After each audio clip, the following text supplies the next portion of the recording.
Je vous souhaite la bienvenue pour cette conférence de restitution euh, de ma visite à l'exposition universelle de Dubaï. Et je vous propose de découvrir le prisme du pavillon britannique qui inscrit l'imagination du visiteur sous le signe de l'exceptionnel. Nous allons découvrir ensemble en quoi ce pavillon contribue à la fois au développement de l'intelligence artificielle, mais aussi au champ extrêmement fascinant des innovations spatiales. Vous avez une photo de ce pavillon qu'il est possible de visiter à l'exposition universelle de Dubaï qui se termine le 30 mars 2022 et qui offre la possibilité aux visiteurs d'apporter une voix singulière à un message collectif que vous voyez ici en constante évolution à travers un certain nombre de mots. Et je vais y revenir et vous expliquer effectivement le sens de cette démarche. Chaque exposition universelle se veut être une expérience exceptionnelle, offrir de la nouveauté, offrir de l'innovation, développer de nouvelles capacités de recherche et d'imagination collective. Et justement, les portes de chaque exposition universelle ne se referment jamais et surtout celle de Dubaï, puisqu'elle entend continuer à connecter les esprits et construire le futur. C'est à la fois une boussole créative pour des nations anglophones du Commonwealth, dont le Royaume-Uni en est l'animateur, pays insulaire, pays multiculturel, pays d'immigration et ouvert à un monde de connexions illimitées. L'exposition universelle est l'occasion de mettre en relation des mondes qui sont anglophones, arabisants, non anglophones. L'exposition universelle de Dubaï est marquée par une forte participation de pays de culture lusophone. Je pense au pavillon Brésil, Angola, Mozambique, des pays aussi de culture plutôt issus du monde soviétique, pavillon Russie, Ukraine, très remarqué, Ouzbékistan, Kazakhstan, et puis de nombreux pays européens qui s'intéressent aussi au foisonnement de la technologie, aux lumières, pavillon France, Espagne, Italie, Pays-Bas, Allemagne et bien d'autres encore en Afrique, en Asie et en Amérique du Sud. L'expérience de Dubaï de connecter les esprits et de construire le futur a aussi une signification très forte pour créer, pour imaginer et pour collaborer ensemble. Et ces notions d'imagination se glissent dans une idée d'avenir partagé. Cette photo floue est l'intérieur du pavillon britannique de l'exposition universelle. On va revenir précisément en détail. Qu'est-ce qui a motivé la naissance de cette structure et en quoi ce pavillon se veut apporter un message universel, une réflexion pour l'ensemble des visiteurs et des participants. En photo apparaît le site global de l'exposition universelle à Dubaï. Il s'articule en 3 districts différents. Un district mobilité, un district opportunité et un district durabilité. Il y a une vraie interdépendance autour de ces 3 dynamiques, ce qui explique que l'agencement du site avait vraiment été conçu pour permettre à ces 3 espaces de communiquer et de collaborer ensemble.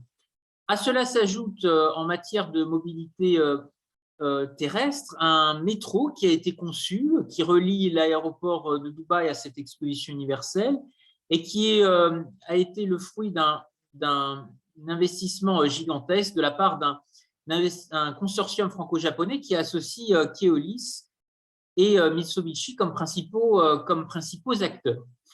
Le district mobilité d'exposition universelle de Dubaï est aussi très performant du point de vue des connexions qui ont été imaginées à travers un réseau de bus gratuits qui relie les principaux pôles des Émirats et y compris l'aéroport d'Abu Dhabi avec lequel il est possible de se rendre directement à l'exposition universelle. Ce pouvoir des connexions est repris par le pavillon britannique dans le champ des innovations spatiales. Et on va le voir comment. Et d'une certaine façon, l'ensemble des pavillons, les 192 nations représentées, à travers l'architecture, des audaces architecturales qui sont insolites et parfois propres à chacune des cultures représentées, la culture, des performances créatives hors du commun et des innovations, fruits de la rencontre de savoir-faire, de technologies, de techniques, offrent en tous les cas le prestige aux Émirats arabes unis d'être, à l'heure de cette exposition universelle et ses portes grandes ouvertes, une plateforme pour partager des solutions du futur. Solutions qui ont à la fois un ancrage oriental. Nous sommes au cœur du Moyen-Orient, dans une région qui a vu naître de grandes civilisations, au carrefour de l'Indus et de la Mésopotamie. Et cette région de pêcheurs de perles a aussi vu traverser de nombreuses nations maritimes, des navigateurs, ce qui au moment du passage des Portugais, des Hollandais et puis des Britanniques par la suite, a nourri un très grand multiculturalisme autour de ce que représente aujourd'hui le fédéralisme émirati, né de ce qu'on appelle les États de la trêve, les trucial states. Et la culture émirati est imprégnée toujours aujourd'hui de cet ancien héritage de protectorat britannique sur la route des Indes. On va le voir parce que finalement l'influence britannique et anglophone, qui est toujours très forte dans les pays du Golfe, est aussi un levier que ce pavillon souhaite pleinement utiliser pour avancer ensemble sur de nouveaux sujets de coopération scientifique dans le domaine de l'intelligence artificielle et de l'exploration spatiale. Explorer les astres, explorer l'espace, c'est aussi évoluer dans un monde très largement incertain. Ce qui rentre très largement en écho avec l'évolution du fédéralisme émirati, né sous l'impulsion de Sher Zayed, à travers sa fédération des États de la trêve, qui en permanence a recherché une forme de stabilité d'abord géopolitique très fragile, liée à la piraterie maritime qui sévissait dans le Golfe Persique et qui a amené des puissances occidentales à se positionner. Stabilité énergétique aujourd'hui parce que l'influence américaine, britannique, mais aussi d'autres puissances au Middle East, dans le Moyen-Orient, est extrêmement forte, cristallise des enjeux de pouvoir.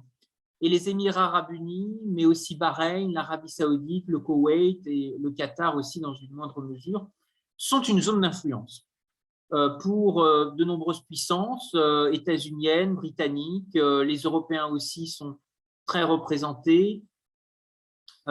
Siemens et l'ingénierie allemande à Masdar, la cité énergétique du futur à Abu Dhabi.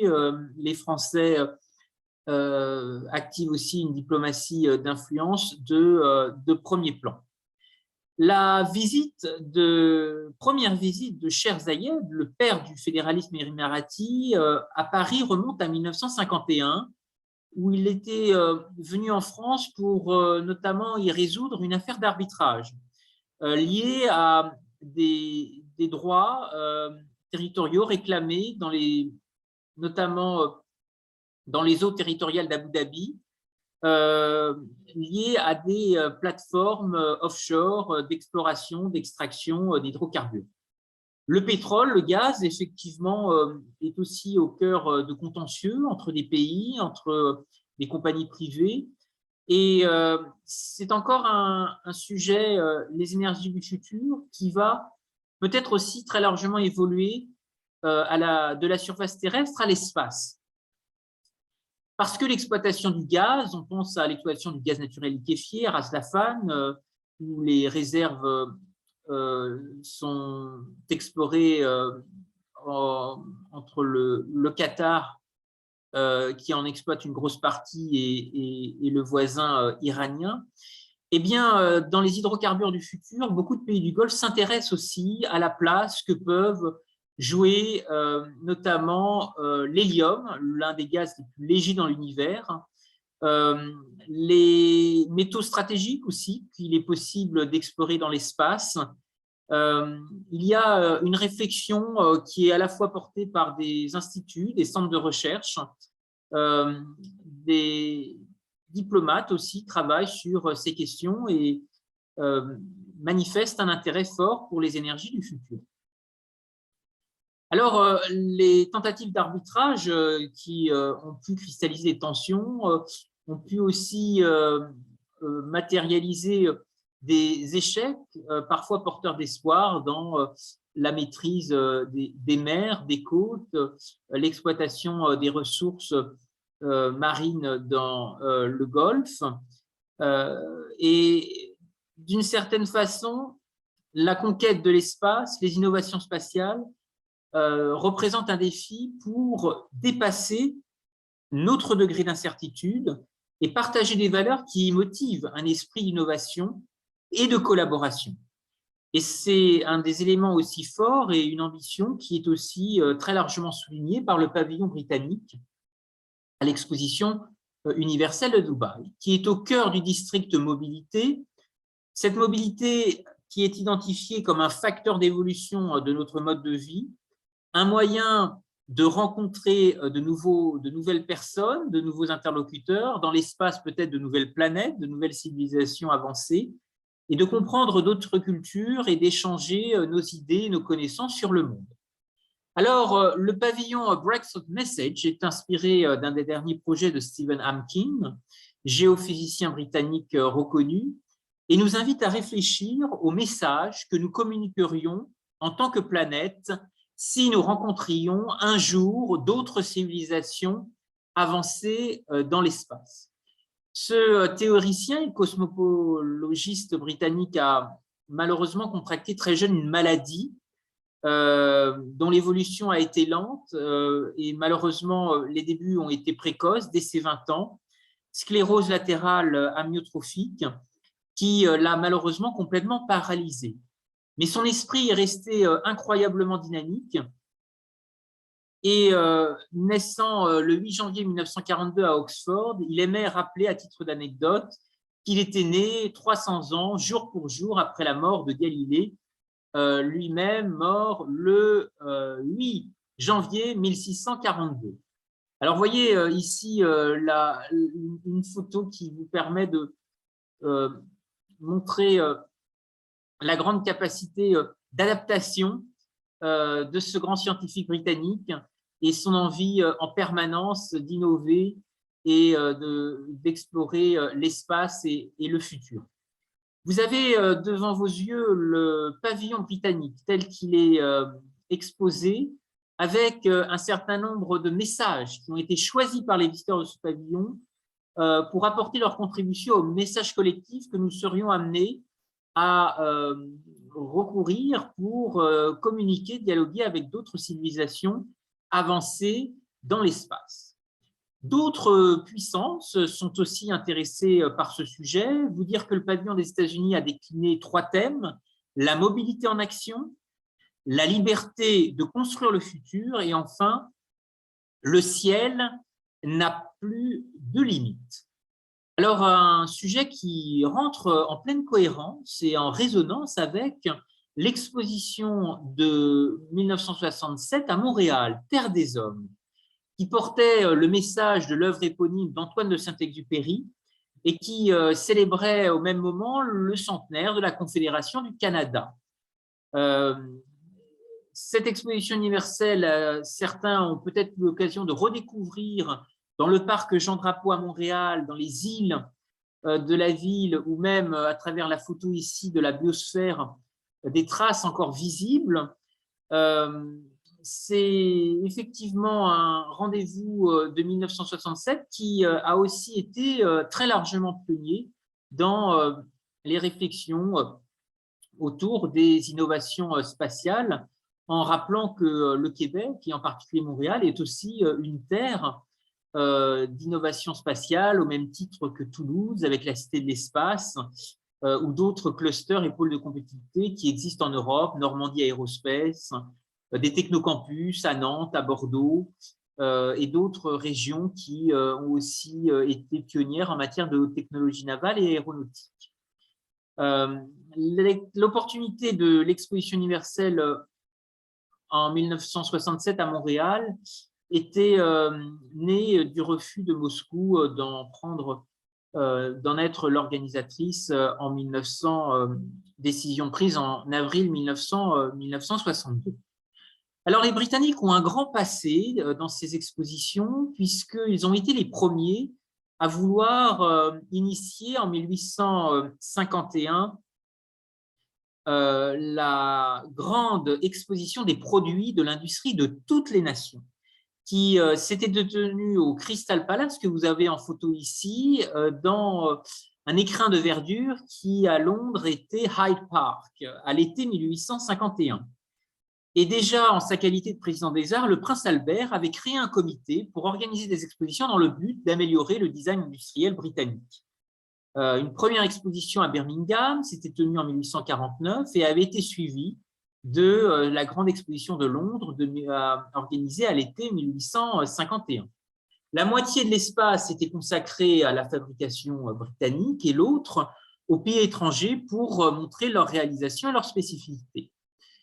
Cette exposition universelle a accueilli 6 millions de visiteurs pour voir plus de 100 000 objets répartis principalement et exposés en différentes sections, matières premières, machines, produits manufacturés et beaux-arts. La reine Victoria, qui s'est rendue pas moins de 34 fois, en a été aussi impressionnée et les bénéfices substantiels ont été utilisés pour établir le South Kensington Museum, rebaptisé Victoria and Albert Museum en 1899. La reine écrit à son oncle, Léopold, le roi des Belges, que l'inauguration de la grande exposition était le plus grand jour de notre histoire. Alors, ce prince Albert avait une vision progressiste exceptionnelle et vous pouvez retrouver ici justement le fameux Crystal Palace lors de la grande exposition de 1851 qui a aussi mis en avant la grande richesse de toutes les nations anglophones du Commonwealth. La place des îles, Jersey et Guernesey, vous voyez en photo ici, étaient représentés aux côtés de Ceylan, le Sri Lanka et Malte. Et à l'heure où finalement le pavillon britannique à l'exposition universelle de Dubaï entend valoriser la coopération dans le domaine spatial et l'intelligence artificielle, l'innovation transmanche est sans doute plus que jamais d'actualité. Je pense en particulier à Normandie Aerospace, qui développe un savoir-faire dans la haute technologie aéronautique, mais aussi de solides compétences en microtechnique, en particulier dans le domaine des lasers et de l'optique. Et sans doute qu'avec la fiabilité des systèmes, des composants électriques embarqués, la Normandie ou d'autres régions aéronautiques, on pense à l'Occitanie avec Toulouse et sa Cité de l'Espace, peuvent prendre part à des projets structurants et mettre en valeur leurs compétences dans la fabrique additive, la capacité à expérimenter des solutions drones innovantes. C'est une boussole créative pour développer des technologies et des idées pour le futur transmanche. D'autant que la relation créative avec le monde anglo-saxon a aussi permis à beaucoup de commodités, de friandises et d'expériences modernes de faire leur apparition lors d'expositions universelles. Je voudrais rappeler celle de Chicago en 1893 avec l'électricité, la grande roue et la fermeture éclair. L'expérience panaméricaine de Buffalo avec l'appareil à rayon X en 1901. Le cornet de glace et le hot dog qui sont apparus à l'exposition universelle de Saint-Louis en 1904. Ou encore le poste de télévision pour la New York World Fair en 1939. Aujourd'hui, l'exposition universelle de Dubaï se veut être un carrefour des arts, des sciences, des techniques, de la diplomatie, des échanges. C'est vraiment l'état d'esprit du thème qui a été choisi par les organisateurs, Connecting Minds, Creating the Future. Et à ce titre, les échanges qui en découlent se veulent porteur d'une nouvelle génération de marchands de paix et de prospérité dans une région du monde qui est extrêmement instable, où le risque politique est très fort. En étant conscient, je veux aussi vous parler de pavillons du monde soviétique qui sont aussi représentés à Dubaï et qui peuvent avoir des liens aussi avec les pays européens et le Royaume-Uni. Ici, vous avez le pavillon Ukraine. Vous savez que ce pays a été le grand grenier à blé de l'Union soviétique. Et le thème qui a été choisi par ce pavillon est le suivant, en anglais, Smart Ukraine Connecting Dots.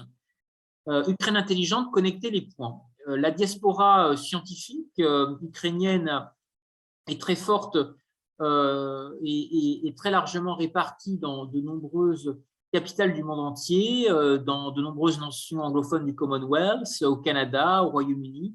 Et vous avez en photo cette ancienne journaliste qui a été l'une des vice-premières ministres du Canada et qui s'est aussi impliquée sur de nombreux sujets.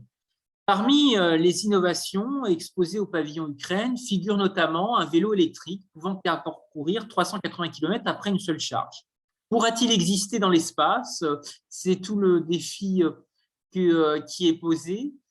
Il est possible de découvrir au pavillon ukrainien une imprimante 3D pour la céramique et des stores solaires capables de générer de l'énergie, reflétant ainsi le caractère unique et l'originalité du peuple ukrainien et de sa culture à travers le prisme des technologies modernes. Comment serons-nous amenés à nous nourrir dans l'espace? Eh bien, le pavillon ukrainien propose un champ de blé créé à partir de vrais épis de blé, de nano-blé et de blé numérique. Cette solution démontre symboliquement le mouvement de l'Ukraine vers l'avenir, en harmonie avec la nature et le progrès technologique. Ce pavillon organisera aussi un programme festif, événementiel, de divertissement avec des défilés de mode, des séminaires thématiques et des performances également créatives. La coopération spatiale est très forte entre l'Ukraine et le Royaume-Uni. C'est un élément fort qui est très largement mis en valeur dans le cadre du pavillon ukrainien. Et beaucoup de rencontres de très haut niveau se sont déroulées entre les différents pays pour notamment avancer ensemble. L'évasion est aussi très largement possible des deux côtés de la Manche, en particulier avec la comète de Halley. Le passage de cette comète en 1066 a été très largement documenté dans la prestigieuse tapisserie de Bayeux, où celle-ci apparaît comme un signe précurseur de la mort prochaine d'Harold II d'Angleterre et la victoire de Guillaume le Conquérant, cette fameuse bataille d'Hastings. Le passage de cette comète a été aussi très largement commenté et mentionné en Chine, en Corée et au Japon. Et c'est aussi une boussole créative pour l'histoire de Bayeux, mais aussi pour les technologies et idées du futur qu'entend promouvoir le pavillon britannique autour de l'intelligence artificielle et le secteur spatial. Ici, vous avez l'intérieur du pavillon britannique où vous voyez effectivement comment les visiteurs ont imaginé des messages pour communiquer dans l'espace. Si cette comète de Halley, dont je mentionnais l'importance, est nommée en l'honneur d'Edmond Halley, célèbre astronome britannique, rappelons que ce dernier avait calculé le retour périodique de cette comète tous les 76 ans. Son goût pour les sciences est né d'un observatoire qu'il a construit sur l'île Sainte-Hélène afin d'y dresser la première carte du ciel austral. Explorer les astres a toujours fasciné les hommes, les Européens, et au contact d'Isaac Newton, Halley se demanda si l'attraction d'une comète passant trop près de la Terre pouvait déplacer les océans jusqu'à inonder des régions continentales, et par cette hypothèse, il fut l'un des premiers à expliquer rationnellement le déluge biblique. Vous voyez que ce décor céleste et futuriste est véritablement la dorsale du pavillon britannique à Dubaï, que vous pouvez voir ici en photo, et qui nous rappelle combien finalement nous pouvons façonner ensemble une véritable odyssée connectée entre ciel et terre et la partager au-delà des frontières. La première observation officielle d'une comète par Halley est celle qu'il fit en 1860 sur un bateau qui traversait la Manche pour l'amener en France. C'est Jean-Dominique Cassini, découvreur de la division des anneaux de Saturne, qui l'accueillit chaleureusement à l'Observatoire royal de Paris et qui aiguillera le jeune homme sur l'hypothèse d'un retour périodique des comètes. D'autres pavillons s'intéressent à l'espace, le Canada, les États-Unis, La France a un pavillon Lumière-Lumière qui se fait aussi une double référence aux innovations philosophiques et techniques. L'idée derrière ces pavillons, c'est de montrer combien la liberté favorise la créativité, l'innovation et les opportunités. C'est un thème qui avait déjà été identifié lors de précédentes expositions. Je pense à l'exposition Panama-Californie à San Diego en 1915, qui entendait montrer combien l'ouverture du canal de Panama pouvait aussi positionner San Diego comme un port américain de première importance pour la route des navires circulant vers le nord-ouest des États-Unis après le passage du canal. Les innovations, vous savez, aéronautiques sont nées très largement dans des hangars à bateaux après les premiers hydravions en bois en tissu, et c'est Seattle qui a, du côté de Lake Union, était un acteur pionnier avec Boeing, et très largement les technologies, les avancées aérospatiales, les innovations spatiales auront besoin aussi d'avancer très largement grâce aux connaissances du monde de la mer. Et je voudrais vous rappeler que Seattle a été aussi une puissance organisatrice, puissance accueillante d'une exposition universelle Century 21, dans lequel il existe encore aujourd'hui dans l'espace urbain de cette ville où j'ai eu la chance de faire un stage, des traces exceptionnelles, en particulier Space Needle que vous voyez ici en photo, cette fameuse tour qui entend pointer le ciel. Alors, comment regarder l'avenir? Eh bien, vous dire que Rome est candidate pour accueillir une exposition universelle en 2030 autour du thème « L'éternelle révolution ». On peut penser à Cassini, à de grands scientifiques, de grands intellectuels de l'Université de Bologne, de l'Université de Padova, à proximité de Venise. Dans toute l'Italie du Nord, il y a aussi de grandes entreprises, des PME très en pointe dans l'aéronautique et également dans le spatial.